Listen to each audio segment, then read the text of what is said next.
All right. Welcome everyone. Thank you for joining. We're going to take a few seconds while everyone, just settles in. Thank you for joining today's event. My name is Malvika Randive. I'm the programs manager here at SID-US, and I wanted to welcome everyone to today's event, which is Driving Inclusion and Equity in Youth Development, starting from me to impact community, which is hosted by our Youth and Development Work Group. Before we turn it over to our co-chairs for the work group and the speakers, just a few things to note. If you are not familiar with SID-US, we are the largest and the most active chapter of the Society for International Development, which is an international network founded in 1957 to serve as a global forum dedicated to sustainable economic, social, and political development. We serve as a global town square for the international development community, bringing together people from diverse organizations, disciplines, and career stages in a neutral and independent forum to share information and discuss important issues and challenges that are facing our community, as we're doing today. There are a few different ways that you can get involved with us. You can check out some of our upcoming events and sign up for a weekly newsletter at the website, which is listed here, which is www.sid-us.org. You can join us at our annual dinner, which is happening on November 15th. You can apply to be a co-chair or work group associate or network associate, such as our co-chairs and work group associate here today. Or you can also follow us on social media and keep in touch with all of our different activities. A few things to note for today. This is a recorded session and it will be shared publicly through our networks and our social media channels. All registered participants will get access to the recording after the event. Closed captioning is available and can be accessed through your individual settings. If you have any questions for our speakers today, please post them in the chat box and please specify if it is for a specific speaker or if it's a general question for all of them. And with that, I will turn it over to one of our co-chairs for the Youth and Development Work Group, Sega. Thank you so much, Malvika. Hi, everyone. Hillary and I are delighted that you could join us for today's session. My name is Sega Belacho. I'm the Director for Venture Development at the Dingman Center for Entrepreneurship at the University of Maryland. I have also worked for many years within the international development sector, and I'll hand it over to Hillary to introduce herself as well. Hi, everyone. Welcome. We're so glad to have you here. My name is Hillary Taft. I'm a technical specialist on youth issues for USAID, and very happy to be co-chairing this fantastic work group and looking forward to the conversation today. Great. So today, the topic we are discussing is driving inclusion and equity in youth development. And we're looking at this from a very interesting lens, I think, which is really looking at ourselves as individuals and how we show up in our communities to drive equity and inclusion within the youth development and international development space.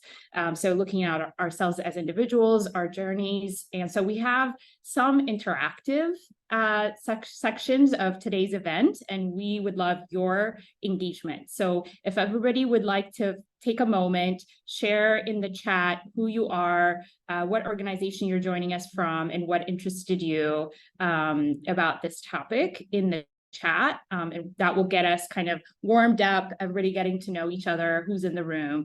And we have, next slide, please. We have okay, the panelists, yeah, why this conversation matters. We wanted to frame why we thought this topic was interesting and important at this moment in history. There is quite a lot of very high level endorsement and support for local leadership, youth leadership, inclusion and equity across the development sector. And as that comes about, those that are in our professional roles are the ones that are going to translate this in terms of how we show up as individuals, how we show up with other professionals, whether they be in a local implementing environment or within the international development space in the US or internationally. So we wanted to highlight these two specific declarations because USAID has was able to convene 15 foundations, some of the top leaders that are grant-making organizations, to align on local leadership and what that might mean. And also there is quite a lot happening in terms of these aligned frameworks for youth leadership and youth engagement within development. Next slide, please. To help us have this conversation today, I'm super excited to introduce you to our dynamic panel that bring very diverse perspectives. Chizi Igwe is a senior associate for corporate social responsibility. She works within JP Morgan Chase, so she brings a more of a private sector lens, but looking at what does that look like in terms of impact. Jessica Lane is founder and CEO of Jessica Lane Consulting. She brings very unique insights as it relates to inclusion and equity, and we're very excited that she could join us. Brendan Fields is program manager from Arizona State University, and he works on a variety of different youth development and youth education efforts. Jamie Salazar is joining us from USAID, and she's the youth and workforce development specialist. Rachel Sirkin is senior technical expert at IREX and works within the youth development space as well. We will get to hear from them specifically about their experiences and their journeys, but I wanted to give you a flavor for who's in the room. So please feel free to introduce yourselves as well in the chat so that we can get to know who else is here. And with that, I'll hand it over to Hillary to take us to the next activity. Fantastic. Okay, so we are going to dive right into a Jamboard. So thank you to Marina for posting that in the chat. Let us know if you have any issues accessing. We're going to start thinking about this question of what are some of the barriers to inclusion and access in youth development specifically. So you should be able to grab a sticky note over to the left-hand side if you're not familiar with Jamboard. On the left-hand side, there's like a toolbar, and then in the very middle is a little square sticky note. You can click on that and add your response. So if folks just want to go ahead and start thinking, what are some of those barriers that you've seen in youth development, in international development, for inclusion and access to services, to opportunities, and you can speak to that from your personal life, from the work that you've done, and we would love to hear some of your responses. Are folks able to grab the stickies?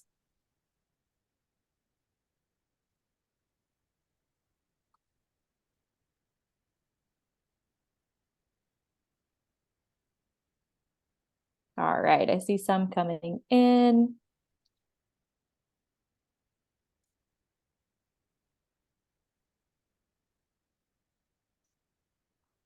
Go ahead, start adding any of the things that you've seen.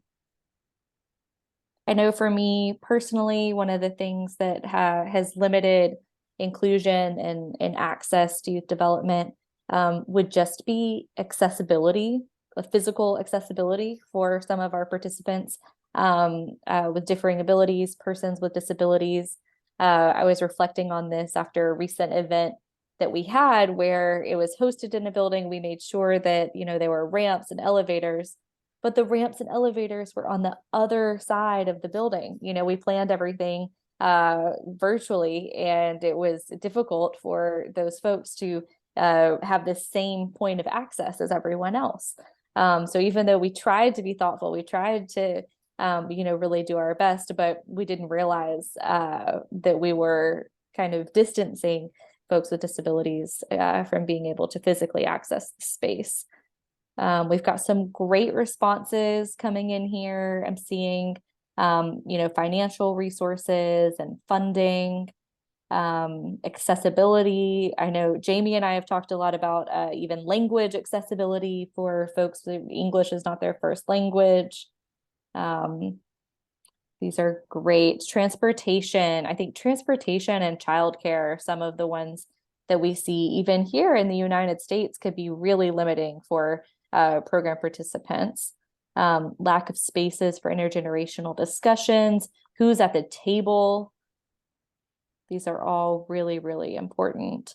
The value of youth perspective, that is such an important one, a barrier that's almost a mindset shift, right? Something that hopefully all of us here are working on, closely related to tokenism that was just added.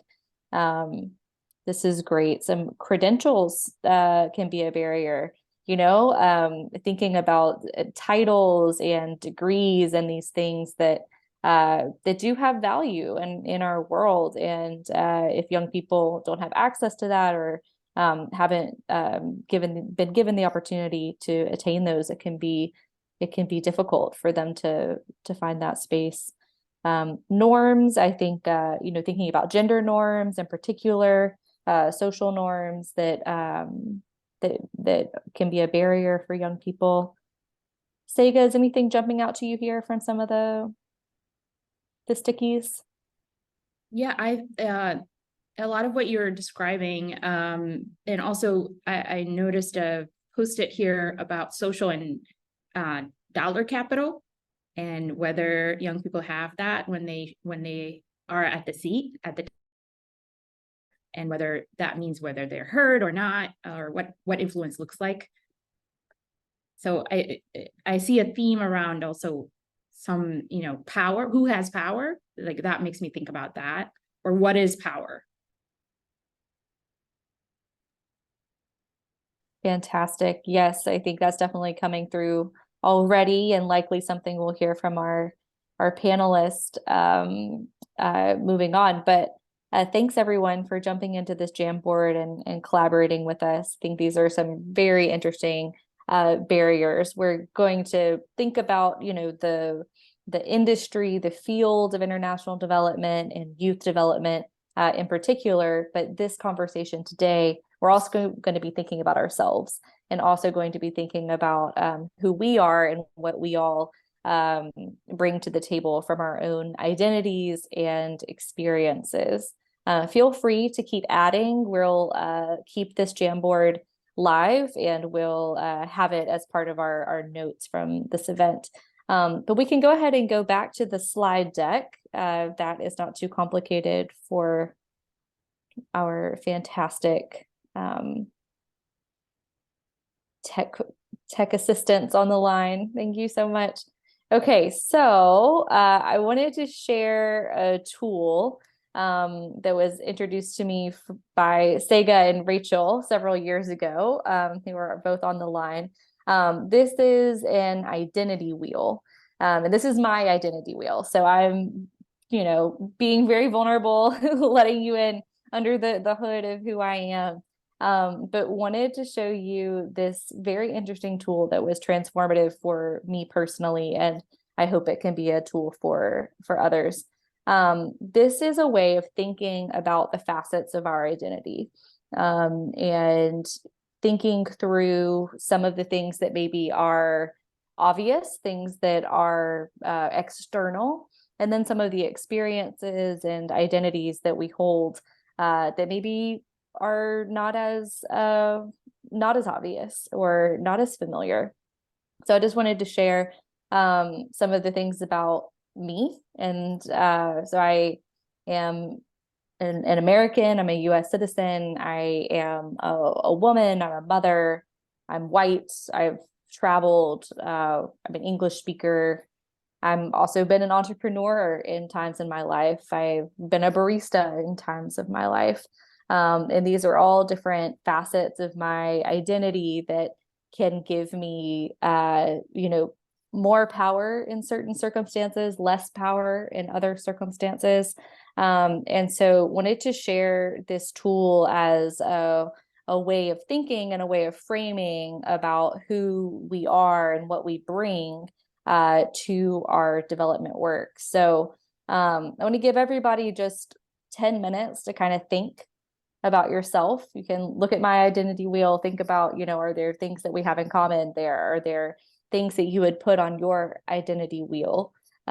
Thinking about who you are, who you are in your professional life, the experiences that you bring to the table.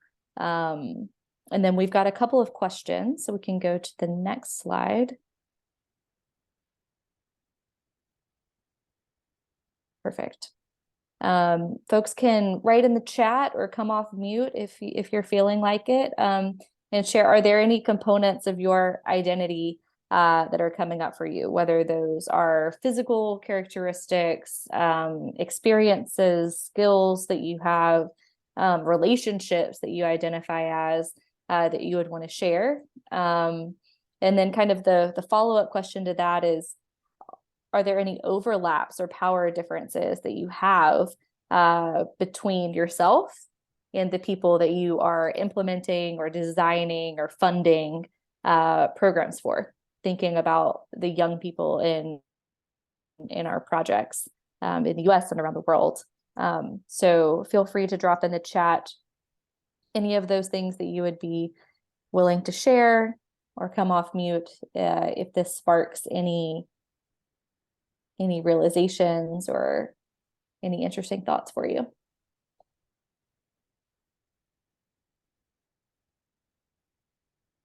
Had folks seen of the identity wheel before? Was that something that you were familiar with? You can just give a little hands up in the chat or any reaction if it's something you'd seen before, or was it new?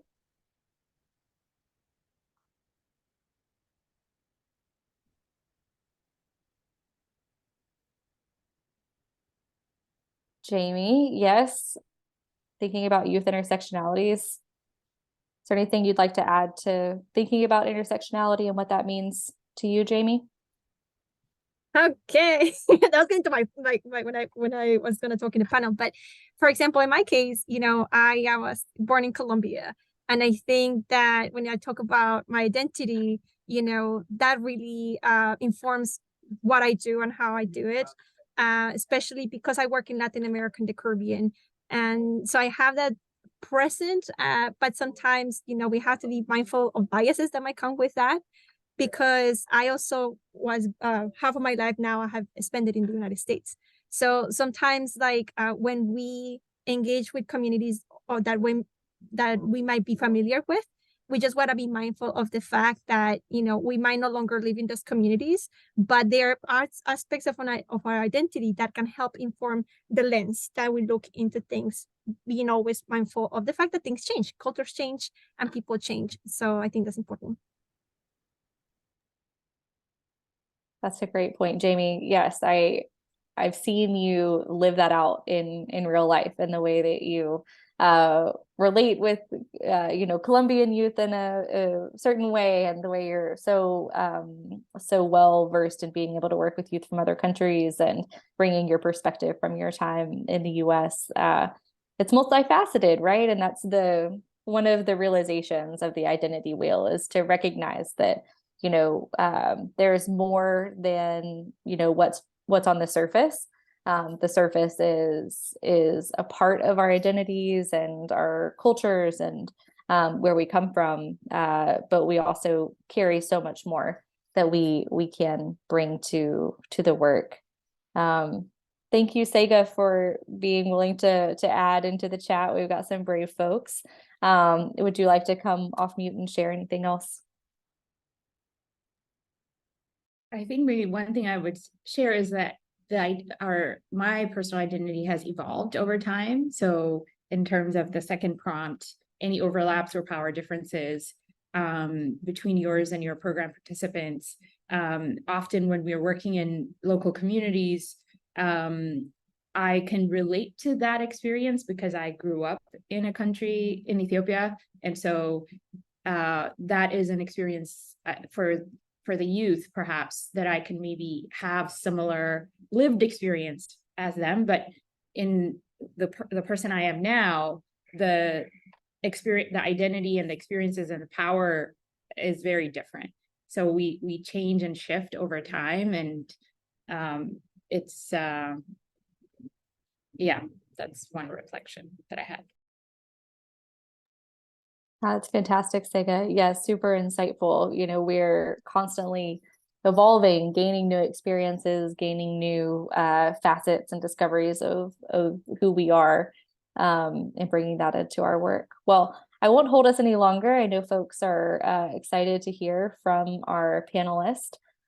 So I think we can go ahead and start the panel. I know there's great conversation to be had. Thanks for everyone thinking about who you are. I know that requires some vulnerability, especially in a group of perhaps strangers. So thanks everyone for being willing to share, and thanks to our panelists for being willing to share. Let's see, I think I'm going to pass it to our panelists to introduce themselves. Is that right, Sega? Okay, perfect. So I'll go ahead and I'm going to pass it to Cheesy to start, and then Cheesy, if you can just tag the next person for intros, and we'll go through everybody. So over to you, Cheesy. Sure. Let me know if you guys can hear me because I have a different speaker. Okay. Good afternoon, Cheesy Igwe. I think Sega and Hillary already mentioned I'm based in DC, and I work for the corporate responsibility team at JPMorgan Chase. Currently, our efforts are focused both domestically and internationally around 4 pillars, ranging from jobs and skills to business development, focusing on entrepreneurs. But more broadly, my background is international development. So when I first started my career in development, working in China alongside the Gates Foundation, working on sanitation issues in Western rural China, and then eventually moved back stateside and worked at Dalbert Consulting, doing similar work, but across development more broadly with clients like the Gates Foundation, USAID, and private sector organizations who are more and more dipping their toe into what was traditionally a development space. I think since then I've pivoted more into both being able to work in development, both regionally in the DMV or in the US, and also still pulling in how development topics and development issues are unfolding abroad. And as they mentioned, I think it's been interesting going from working in the foundation and nonprofit space and development to working at a large multinational bank who sometimes by choice and sometimes by force has to deal with issues about how humans and individuals are experiencing their lived environment and the role that a private sector organization as big as JPMorgan can play. And some of that comes into play when we talk about youth and their engagement in the communities that we are part of. And I guess I'll share a bit about my identity, but it'll come I think through some of the questions. But I'm a woman, I'm Nigerian, I'm American, and those are those main identities I think really shape my view in the work I do, and my view around the importance of including youth and a diverse section of youth into development and into kind of the working world more broadly. And so with that, I will pass it over to Jamie because she's next to me on my screen. Thank you, Cheesy. So, hi, everybody. Hola a todos. My name is Jamie Salazar, and I am the Youth and Workforce Specialist for the Latin America and the Caribbean Bureau here at USAID. Workforce development, however, is no HR because sometimes people get confused and think that that's HR. In the work that I do, what we focus on is on access and quality of education. In my particular case, I focus a lot on higher education and tertiary education. So here at the Bureau, we try to get more young people enroll in tertiary education. In Latin America, that's a big problem. A lot of people don't even get to graduate high school. So our program is trying to make that linkage between high school and tertiary education through various avenues, scholarships, workforce development programs, and other interventions. So that's I have been working in development for the last 10 years, primarily with USAID as an implementing partner. Just recently, 2 years ago, I started working directly for USAID. I have actually worked with some people here in this room in other instances. So I'm happy to be here and share a little bit more about how my identity, as I mentioned, I was Colombian born, I'm an immigrant, informs what I do through the youth work that we do at USAID, but also through education and why it matters. So thank you. I pass it to Brandon. Great. Thanks, Jamie. Hi, everyone. Great to be here in this space. I'm Brendan Fields. I work for Arizona State University, but I'm not in Arizona. I'm in DC. And I work right now on a project that's designed to address gender-based violence and the root causes of violence and provide protection and services to survivors in El Salvador. And my background, I've been kind of involved in international development, or I think I prefer to say community development projects in different ways over the past 10 years. I, after college, was a Peace Corps volunteer in the Dominican Republic, working on education projects that, of course, had a big youth component to them. And then kind of tracing the youth line through a bunch of other different experiences. I've got to work in the private sector for a travel company, where I was leading up our community impact portfolio and kind of harnessing youth travel experiences to do community development projects in different communities around the Dominican Republic. And then I moved into the USAID space for an implementing partner there, where I was leading the technical implementation of a youth crime and violence prevention project, which is how I met a number of people on this call. So yeah, I would say youth and education has been kind of, as I mentioned, that thread that's wound its way through a bunch of different kinds of work experiences I've had. And yeah, someone who's interested in travel, the world, development, people, languages, I think I've been able to kind of connect with the diversity that there is within youth as a sector. I appreciate getting to know youth as multifaceted people and understanding that there's a lot of different kind of subpopulations.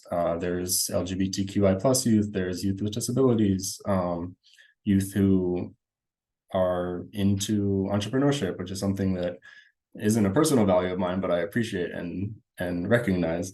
And yeah, so I guess that's where I'll leave it, but happy to be here. I'll pass it over to Jessica, who's next to me. All right. Hi, everyone. Thank you, Brendan. I'm Jessica, or Jess, whichever you might know me as. I see some familiar names in this group, so it's great to be here with you all. So I am the founder and CEO of Jessica Lane Consulting. So the work I do is for different clients, so it's a little bit different, I think, than some of the other panelists who focus on or who represent a larger organization. So I'll work with different clients, different companies, and NGOs in the international development space. And my work focuses on both youth and adult capacity building within the areas of DEI, so inclusion, conflict resolution, and emotional intelligence. So I do a lot of content development as well as leading workshops and trainings. My career started actually with very direct youth education work. I was with AmeriCorps or in Texas, in like a small town off the highway, teaching high school, which was really an incredible experience. Did that for a couple of years, and then was over at American University, and then I was with IREX with some of the individuals in this room for about 10 years, focusing on leadership development.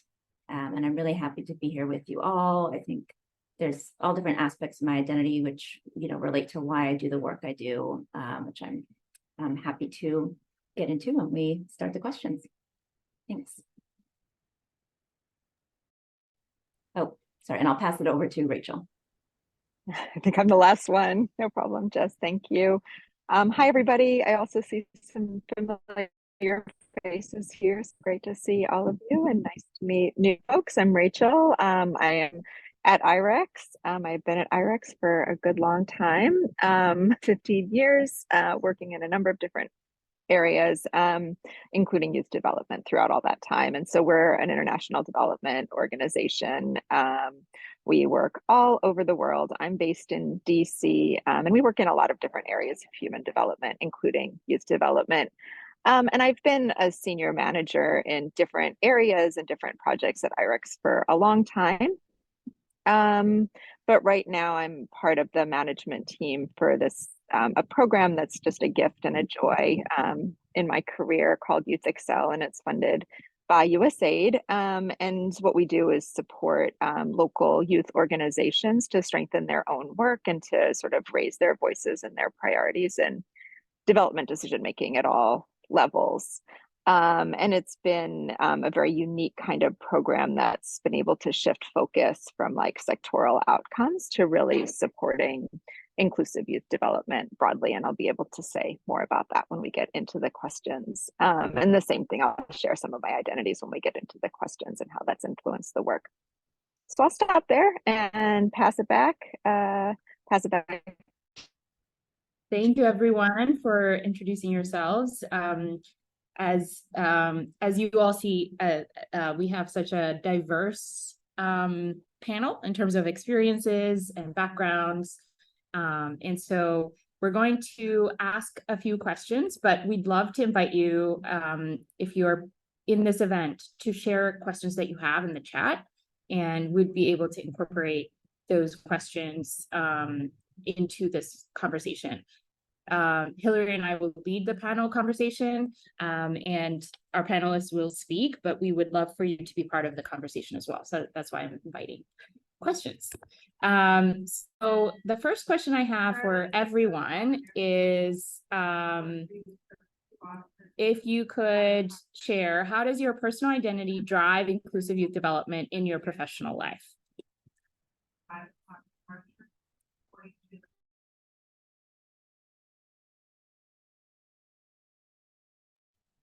Yeah. Go ahead. I'll go ahead. I didn't know how we wanted to kick it off, but happy to start off. I think I mentioned in my intro that I'm Nigerian and I'm the child of Nigerian immigrants, and so I think that had a really big impact on my view on how you include people. I think as a kid watching, like my parents be excluded from things like job opportunities. Granted, maybe they weren't youth, but and then also being a young person myself, growing up in a part of America where there weren't a lot of people who looked like me or ethnically had a shared background. You know, I understood what it felt like to kind of be estimated a certain way based on like a misunderstanding of who I was or at that time. And so as I became someone that was in a position to make decisions or to have influence, that experience was central to my my management theory, my theory to how I collaborated with people, my theory to how you build out programs. So as an example, you know, my first introduction to SID was through the Young Professionals Network. So I served on the as a co-chair to that for a couple of years. And one of the things that was a big topic for us during that time was the decolonization of international development and kind of the mindsets that have kind of long since framed our view on how one country can provide help or support to another. And one of the things that emerged from that time as co-chair was the real need to recognize that a lot of young people, both in SID, but young people working for organizations doing development, had viewpoints that were hard to hear or hard to have heard in the environment because one, they were young, and two, often if they were not American, so a young person working in country and was from that country, that there just weren't pathways for them to voice their thoughts on how the program is touching down in their area. So as a group of YPM, we developed kind of a proclamation of sorts that talked about ways in which like our employers in development could change their practices to be inclusive of not only young people, but mindful of young people coming from different contexts where usually they're just seen as the recipient. And so I think if you've ever felt kind of excluded, you tend to have an eye for noticing when people are being excluded and trying to to the best of your ability negate that in your work. And then being a young person navigating the development sector, I found myself often on trips and everyone's 50 and I'm 20 something, at least at that time. And people can discount what you have to bring to the table. And so through SID as well, like joining the board of SID, it was my desire to kind of have a young person's voice on the board, informing how we have these large heads of corporations on the board, how they're thinking about their engagement in SID, but also how they're thinking about their engagement back at their own companies. And so I thought it was important for me to be able to like share my viewpoint with others who might maybe have forgotten what it feels like to be kind of the young person in a room, and a young person who represents identity that's not the dominant culture identity in that space. But love to hear what my other panelists, what perspectives they're coming from as well. Thank you, Cheesy. I can go next to follow on what Cheesy was saying, because my particular experience and given my identity, I'm an immigrant, and I started to work in development by accident. It wasn't something that I was exposed when I did a school here in Maryland. It was near DC, but international development was something that people tend to associate with like charity work for some reason. So I wasn't really exposed to it until I landed in an NGO. I started to learn about the international development. But in a lot of times I was the only one in the room, the Latina, immigrant, Spanish speaker. And to me, a lot of times I felt that my experience or my voice, I was like, can I speak? Can I say something? And people will resonate with what I have to say. Obviously, as I grew and professionally and personally, I understood that, yeah, your voice is valid, your experience is valid. And I think that's also important when we go to the field and when we go into these communities, to reinforce that their experiences, their knowledge is valid. You don't have to have an X degree of this degree or whatever, that their experience can inform how we work together. So that's one of the main things. Another thing to me that more with working with different NGOs is the importance of like making sure that information gets translated, and not just literally, but like that we make sure that whatever we design here from DC is understood by our peers in the field. So through different jobs, I have been in operations, technical. It's important that we advocate for those things. And like, for example, with Hillary, we work very closely to have the youth development policy at USAID available in Spanish.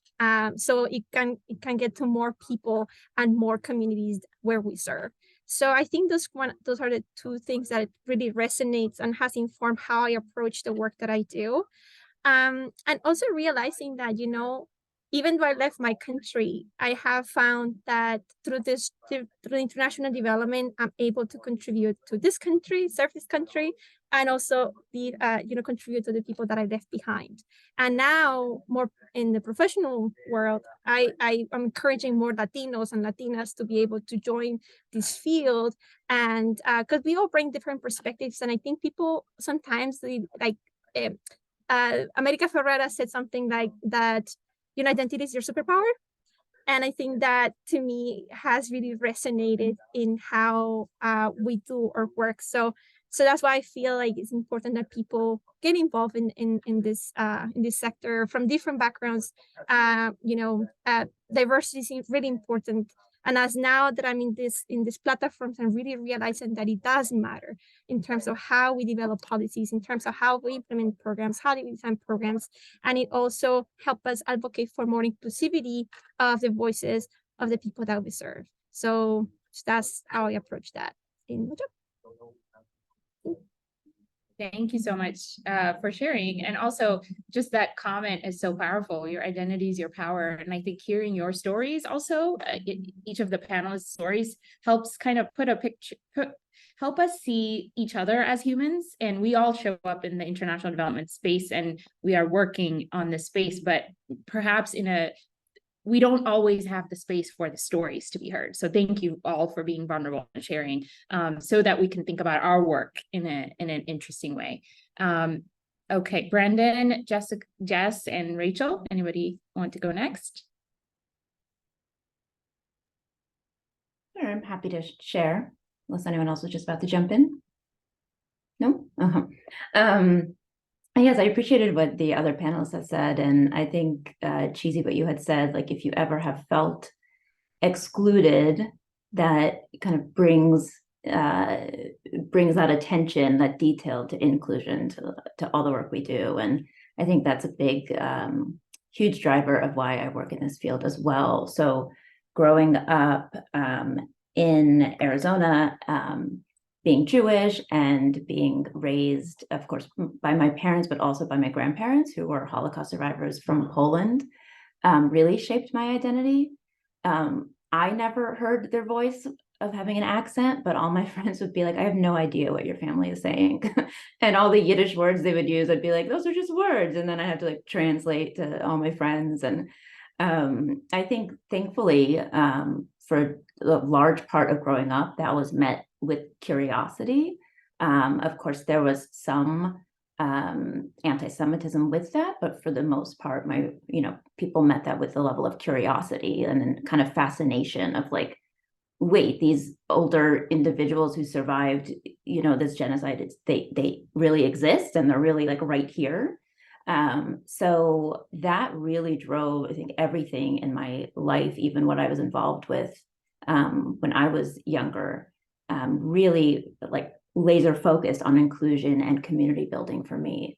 So I also, like you, Jamie, didn't necessarily know, I didn't even know international development was a field until I was in grad school, for international peace and conflict resolution, but I still didn't understand that that was an entire field. I just thought, oh, I want to do community development, but I want to do so globally. And I guess that's what we call international development. So I didn't know that those terms even existed and these types of jobs existed. So, and more recently in my life, kind of around identity, I had always had a lot of health issues growing up, but tried to hide it a lot. And then as I got older, and the past few years, those turned into what we would call invisible disabilities, although sometimes it is visible, because from time to time, I still need to use a wheelchair or a cane, depending on how long I need to walk for or stand for.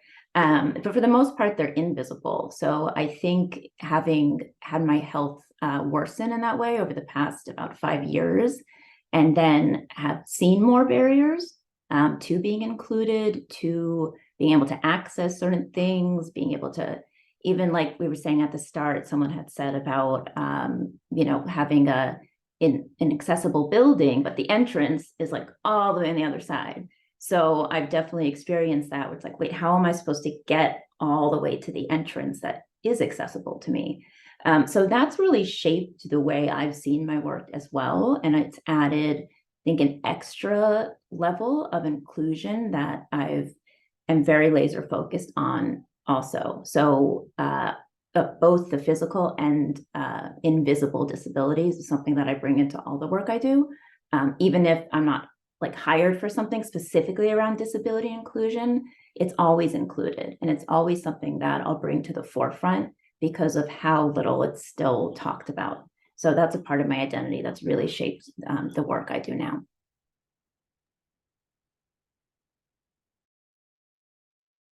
Thank you. Rachel and Brendan, would you like to chime in on this? Or would you like us to move to the next questions and you are ready to share? Brendan, do you want to go ahead? I was gonna go on the next one, but Okay, I'll go. Great. That's fine. Yeah. I So can go. Rachel, if you'd like to go next, and then Okay. No, thanks for the question. I think it's a really powerful one, and I really enjoy listening to everybody's answers. And I think, for me, like when I think about this question, I just feel like my identities, I'm a woman, I'm American, I'm from the Northeast. My parents both have advanced degrees. Like I grew up in relative comfort, right? We were called upper middle class. Like my parents could pay for college. I have an advanced degree. I just feel like my identities conveyed like tremendous privilege. And I couldn't name that, I think, until probably after college. And really probably when I entered this field. And what brought me to the field, I also didn't really know it was a field. And what brought me to the field was cultural exchange. And I just felt like cultural exchange was such a tremendous learning opportunity that made better people. I mean, just to put it really sort of bluntly and clumsily. And that's what brought me to the field. And then I realized, wow, like I have so much privilege, so much privilege. What do I do with that? And it made me feel really uncomfortable. And I loved the work. And I went through about 20 years in the field feeling just really, really uncomfortable about my privilege and not knowing what to do about that. Like, what do I do about that other than sort of do the best job I can that I see within the work I do? And I think, you know, what really like changed things for me were a lot of things that happened in 2020 and, you know, some people who are here in this virtual room who helped me understand better, like what I can do with my privilege, like actively, like what can I do with my privilege to promote inclusive youth development? Like, what am I supposed to do?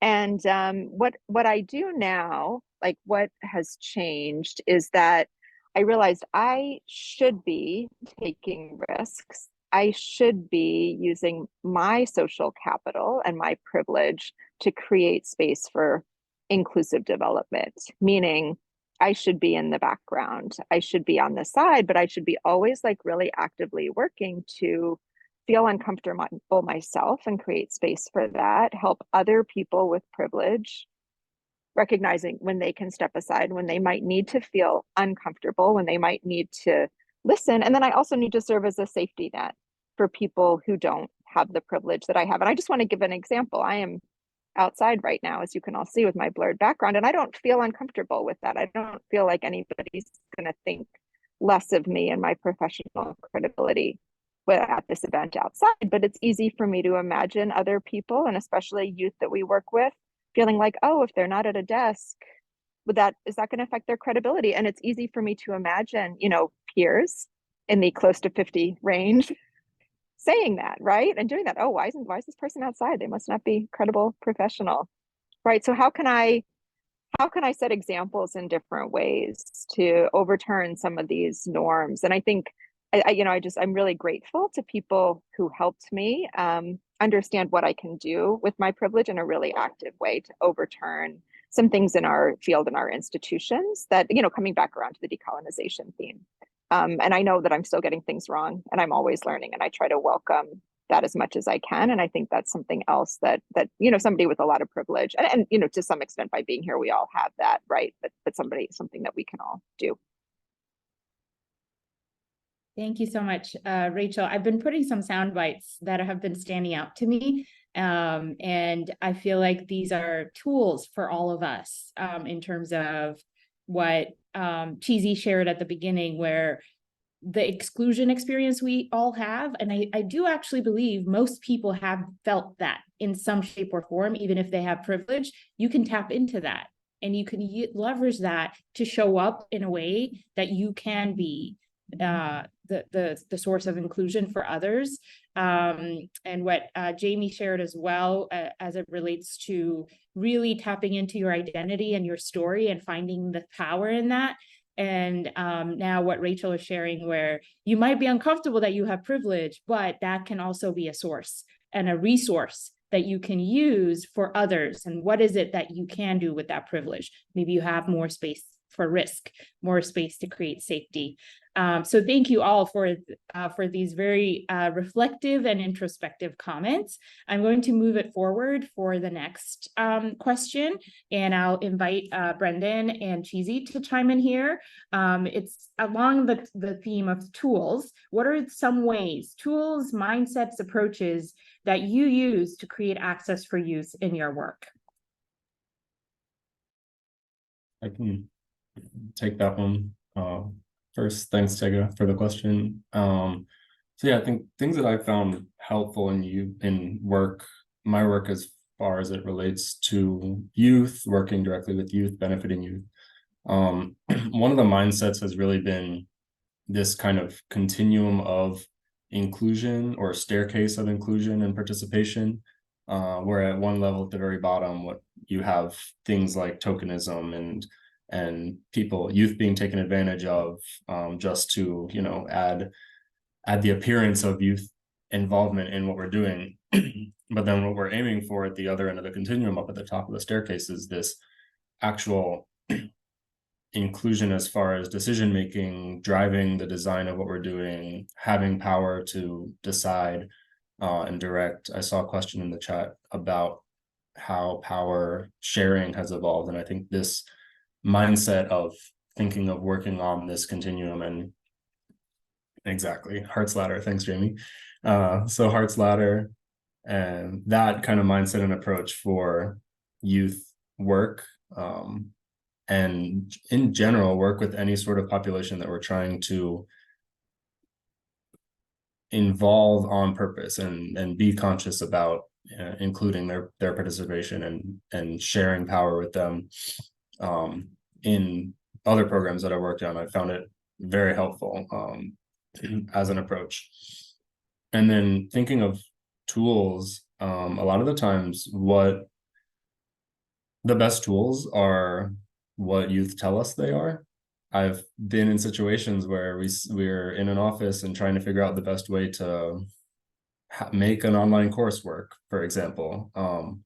And youth tell us, you should make a WhatsApp group. We're like, we hadn't thought of that before, but like, and it's not something that we would prioritize, but when you have the people who are going to be the prime participants of what's going on tell you, use this tool, that's the tool that we should use.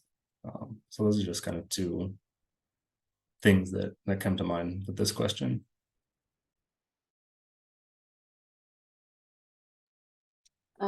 Thank you so much, Brennan. I think my addition would probably be building on a bit of what he already shared around the continuum. I give, again, the example of my engagement at SID. I think for an organization who maybe is new to approaching this, there's steps you take, and I think creating intentional spaces for youth is a great step.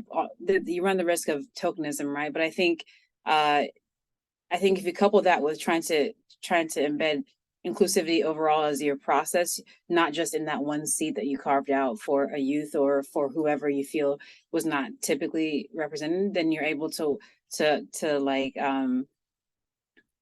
feel for yourself how the dynamic changes when there is someone else at the table providing input, making decisions. And so in the example with the board, I feel like when I first started, I think I was like the youth representative on the board. But I think now we've got to a place where it's just like, we should just be actively seeking input into how we work and think from a broad range of people as standard, not necessarily carving out one seat.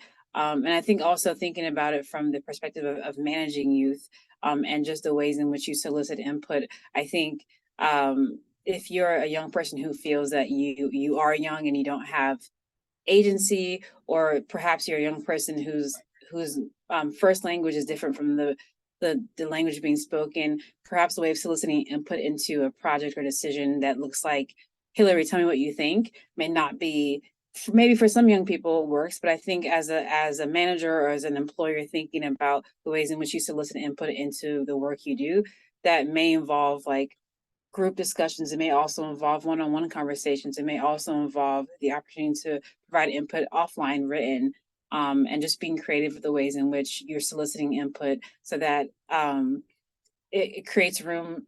And I think doesn't only solve for youth, it solves for different ways of being and thinking that persist beyond. I don't know if we've decided on 35 as the cutoff for being a youth, and after that you're old.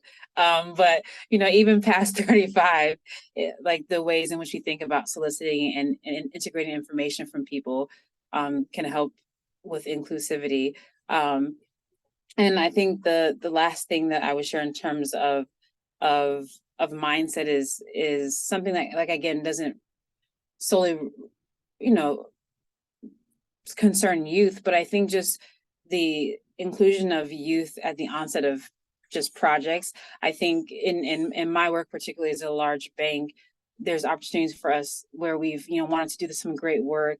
We have a lot of youth engagement, particularly outside of our jobs and skills work in Germany and France and South Africa. Heavy focus on engaging youth populations and jobs and skills development. And I think what we've learned through that philanthropic engagement over the last 5 to 10 years is that if you just include the youth in the development of the program, then the outcomes just tend to work better because they're telling you, this is what we need, versus I think, you might bring a bunch of experts in the room and they'll say, let's do this. And then you go back to do your impact reports and you're finding that the impact is not measuring up to what you hoped for. And so I think something as simple as just, if you have an idea that you want to do something, instead of spending all the time and labor of creating this like huge complex plan, just go say, hey, we have resources.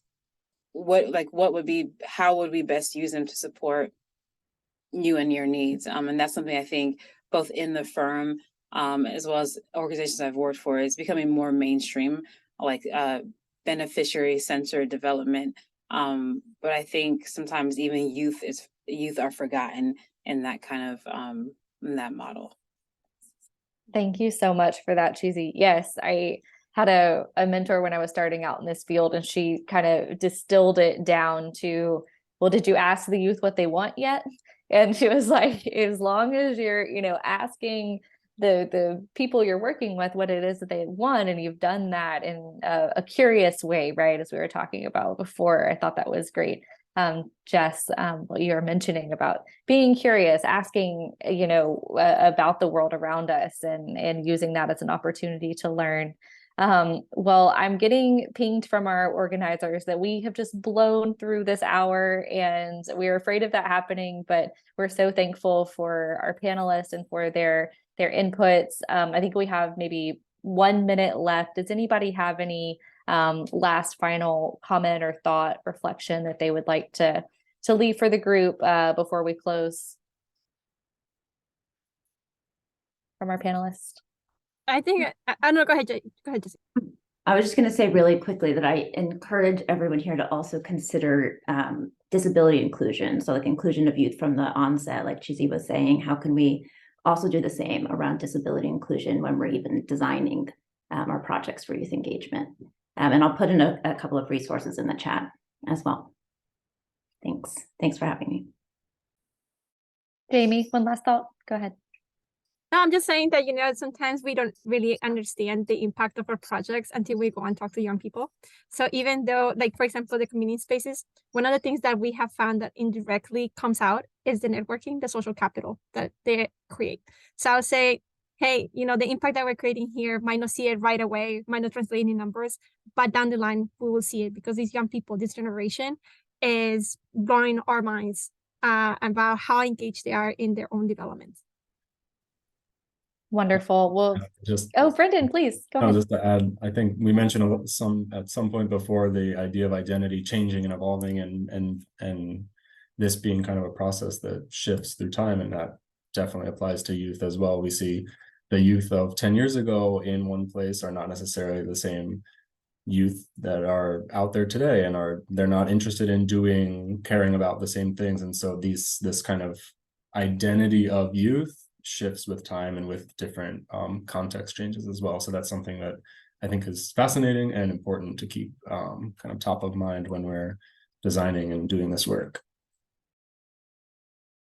Amazing. Thank you all so much. Again, just huge thanks to our panelists for taking the time to join us. For everyone who is joined online, Malvika dropped in the chat the link to our new LinkedIn group. So please join that. We'd love to stay in touch and keep the conversation going, share resources, job postings, articles, whatever you find. So thanks everyone so much for being here, and have a great rest of your afternoon. Thank you. Bye, everybody. Thank you.